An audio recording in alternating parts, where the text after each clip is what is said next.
Hello, welcome back, everybody. Welcome back to the CAT Scan Guru podcast. What is going on, everybody? So glad that summer's coming. I am just ready for it because I'm ready for warmer weather. And, when you are over 45 and you're going through perimenopause, covering up for the winter is just not a thing for me. And I am just so over it. So I am done and ready for summer. So yes, having some good stuff coming to the YouTube channel. I know I say this on every podcast episode, but want to kind of do a little housekeeping before we get into the episode. And putting some more educational stuff on there because it's been highly requested. Also, I have put out a CT protocols guide. So it is 10 easy CT protocols that I have put together. It's just merely a reference that you can use while you're training. It's for new CT technologists. It's like a survival guide. So it gives you the core basics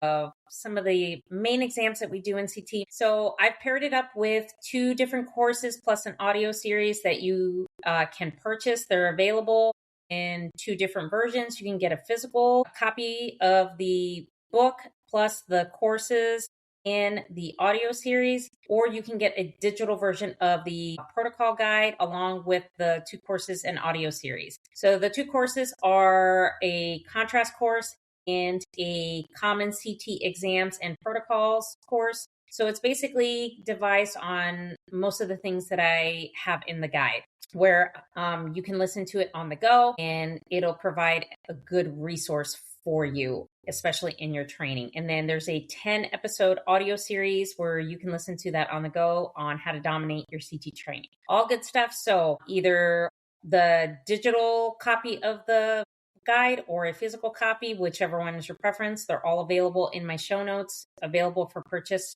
right now. So go get you a guide and get you some courses. Okay. Also, make sure you guys follow me on TikTok. I post a lot of protocol videos daily on different types of protocols. I kind of do a short breakdown on my YouTube channel. I am starting to create a playlist where I take a protocol and I do a longer form breakdown of that protocol. So that is something new that I'm going to be starting here pretty soon. So make sure you guys check in on that. Okay. So lots of good stuff. Everything is in the show notes. So make sure you get in on all your CT needs as far as elevating your training. So in today's episode, we're going to be talking and diving into why speed is overrated in CT.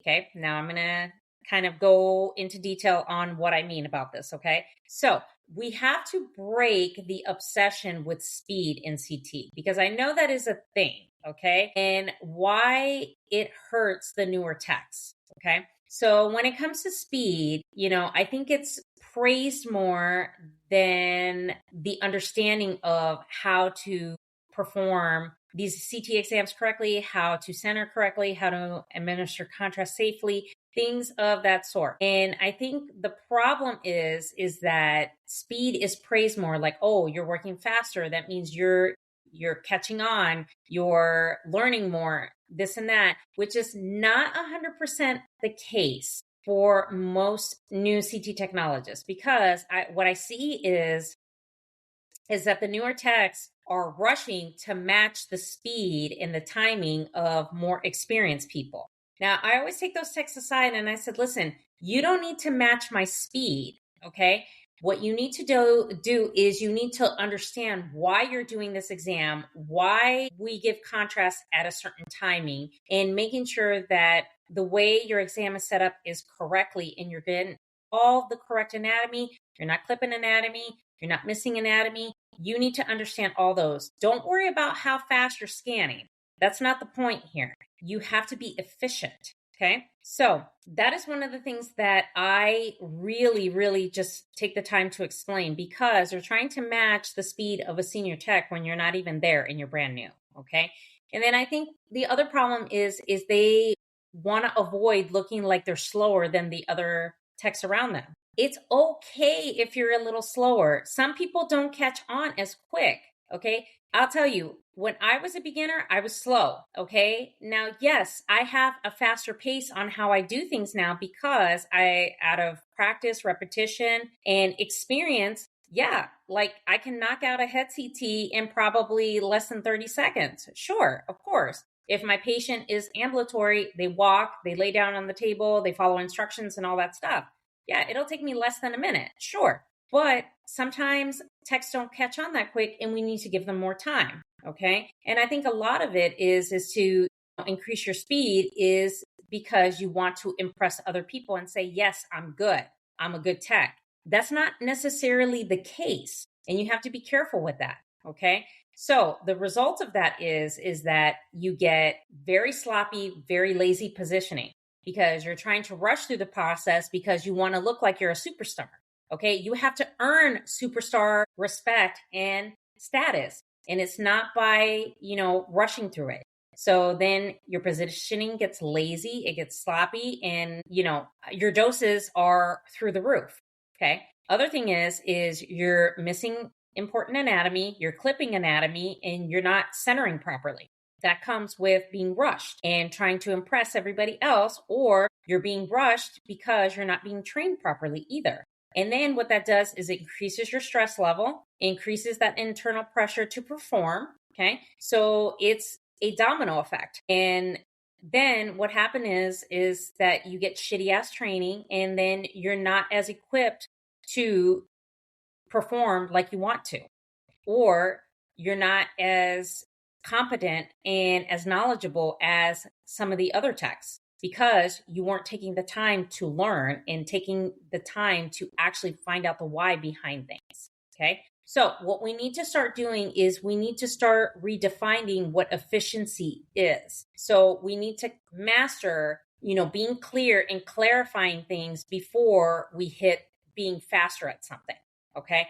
So what you need to do is you need to be efficient. You need to practice. You need to have repetition. You need to adopt, okay, this is what I do here. This is what I do there, and understand the whys behind the exams. You have to understand why you're doing these exams, and you have to make sure that you execute them correctly so you get optimal exams. So we want to start with precision first. Okay. And we want to repeat that workflow on making sure that training has a structure, has a foundation, and that we're leading by good examples, not shitty ass training, good examples. Okay. Speed can come third or last because speed will come with your experience. The more the more you gain experience, that's where your speed will come. Okay. So what is the result of that? You get optimal scans. Okay, you don't got radiologists calling you, bitching and complaining. You get fewer corrections. Okay, you look like a professional. You are respected, and you are very calm when the situation has a lot of chaos. You're under a lot of pressure, things like that. You're very calm under that performance. So that is what we need to do because we need to make sure that you're efficient in scanning. So when it comes to CT training, there has to be a structure and a foundation so that you can be efficient and you can be successful. If you want to go ahead and walk through step by step on making sure that you know the core basics, the CT protocol guide bundle is there to help you. So make sure you check out the show notes for that. So this episode was a little short because I wanted to get just to the nitty gritty of everything. But one thing that I have to say is when we're training those new techs, because we're getting a lot of them that are cross training from CT, there's a lot of them on social media that keep asking, is CT a good choice? I get a lot of comments every single day about, should I cross train into CT? Is this a good decision?